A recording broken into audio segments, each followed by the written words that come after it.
भोजपुरी फ़िल्मों में जो थोड़ा-सा बदलाव आ रहा है पिछले 1.5 साल से 2 साल से, जो फ़िल्में आई हैं, जो थोड़ा-सा लीक से हट के हैं। जैसे उदाहरण के रूप में हम एक फ़िल्म कर रहे हैं ऐलान, जो कि खेल पे आधारित है। मैंने कहा ना कि जो बदलती फ़िल्मों का परिदृश्य है इस समय, उसमें एक बड़का भैया भी है। तो अब धीरे-धीरे मुझे लगता है कि 60% के लगभग सफाई तो हो चुकी है।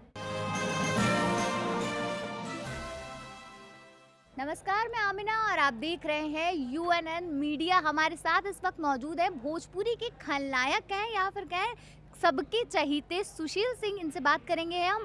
सर, सबसे पहले आपका स्वागत है हमारे चैनल में। नमस्कार, बहुत-बहुत धन्यवाद। सर, सबसे पहला सवाल तो यही है कि जो फिल्म है जो ऐलान है, उसमें जो ताइक्वांडो दिखाया गया है और किस तरह से जो सारी चीज़ें थोड़ी सी अलग हैं जो अभी चली आ रही हैं पारिवारिक फिल्में, और उसके बाद अब ये थोड़ा सा अलग कैसा है, क्या है उसके बारे में? हाँ, अच्छा सवाल किया आपने। भोजपुरी फ़िल्मों में जो थोड़ा-सा बदलाव आ रहा है पिछले 1.5 साल से 2 साल से, जो फ़िल्में आई हैं, जो थोड़ा-सा लीक से हट के हैं। जैसे अभी अवधेश जी ने बड़ी खूबसूरत फ़िल्म बनाई थी बाबुल, और एक फ़िल्म थी विवाह, और काफ़ी ऐसे फ़िल्में हैं जिनका नाम मुझे नहीं याद आ रहा इस वक्त। लेकिन उसी बदलाव के एक बेहतरीन उदाहरण के रूप में हम एक फ़िल्म कर रहे हैं ऐलान, जो कि खेल पे आधारित है, ताइक्वांडो है इसमें, और आज के यूथ की फ़िल्म है और कंटेम्प्रेरी है, एक मैसेज है। बस एक अच्छा प्रयास है। जैसे कि आपने पहली मूवी करी, जब हम कल गए हुए थे बड़का भैया के सेट पर, आप वहाँ नहीं मिले थे हम लोगों को, इसलिए हम लोग यहाँ पर पहुँच गए आपके पास।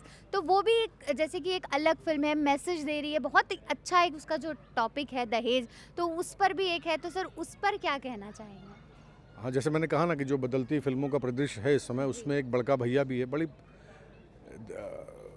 कहानी बड़ी सिंपल सी है, लेकिन वो कहानी हमारे बीच की है, और ये जो कुप्रथा है दहेज की, वो चलती आ रही है। तो उसको एक बड़े संवेदनात्मक तरीके से पिरोया गया है, और कैसे क्या होता है, तो एक बड़ी अच्छी सी फिल्म बन पड़ी है। जैसे कि देख रहे हैं आपकी जो है किस तरह से बदल रही हैं चीज़ें। तो सर, अभी क्या लग रहा है कि भोजपुरी फिल्मों में और क्या चीज़ की कमी है जो कि हम उसको ओवरकम कर सकते हैं? कोई और ऐसा टॉपिक? कमी का मतलब देखिए, सबसे बड़ी कमी जो थी वो एक अच्छे स्क्रिप्ट की थी, विषय की थी, और माहौल की थी, गानों की थी। तो अब धीरे धीरे मुझे लगता है कि 60% के लगभग सफाई तो हो चुकी है, और अब धीरे धीरे जो बदलाव शुरू हुए हैं उसमें बहुत अच्छी फिल्में आ रही हैं, बहुत कमाल की फिल्में आ रही हैं।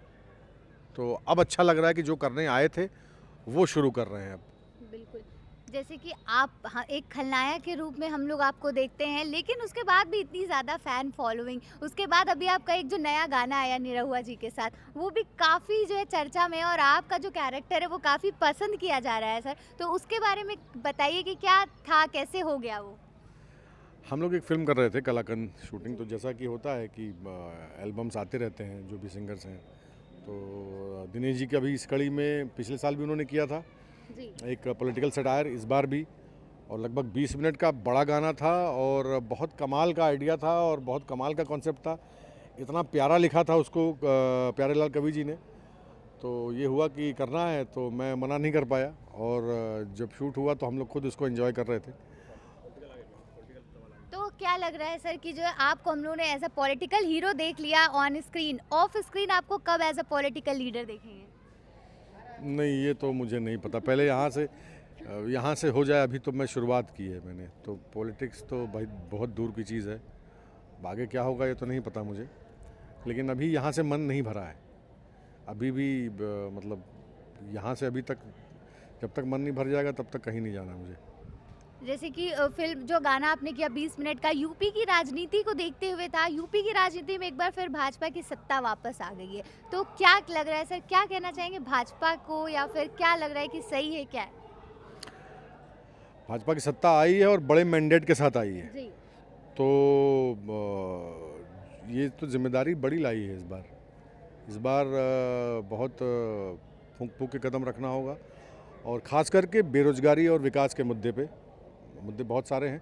लेकिन इस बार पब्लिक ने जाति धर्म तो रहा ही फैक्टर, लेकिन इन सब से बहुत अलग हटके सुरक्षा के लिए, राष्ट्रवाद के लिए, अच्छे भविष्य के लिए, और एक अच्छी सरकार को दोबारा चुना है। तो ये बड़ी बात है, और सरकार को बिल्कुल अपनी जिम्मेदारी समझ के इसको आगे देखना चाहिए, नहीं तो पब्लिक है सब सब जानती है। बिल्कुल।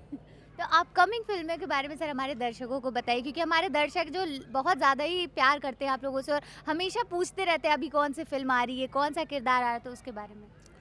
अभी ये ऐलान कर रहा हूँ, अभी बड़का भैया की अभी अगले महीने एक वेब सीरीज़ है प्राइमरी पाठशाला राजपाल यादव जी हैं उसमें, बहुत कमाल का सटायर है, कॉमेडी, जिसमें मैं विधायक का रोल कर रहा हूँ। एक और फिल्म है राशन कार्ड, वो भी बहुत माइंड ब्लोइंग स्टोरी है। तो अब जो है किरदार करने में मज़ा आता है, वो खलनायक का हो या हो तो बड़ा अच्छा है, वो तो मेरा जॉनर है। लेकिन ऐसे कुछ छोटे छोटे किरदार हैं जो वाकई बड़े इंटरेस्टिंग हैं, जैसे उसमें मेरा ग्राम प्रधान का रोल है, तो बड़ा उसके लिए मज़ेदार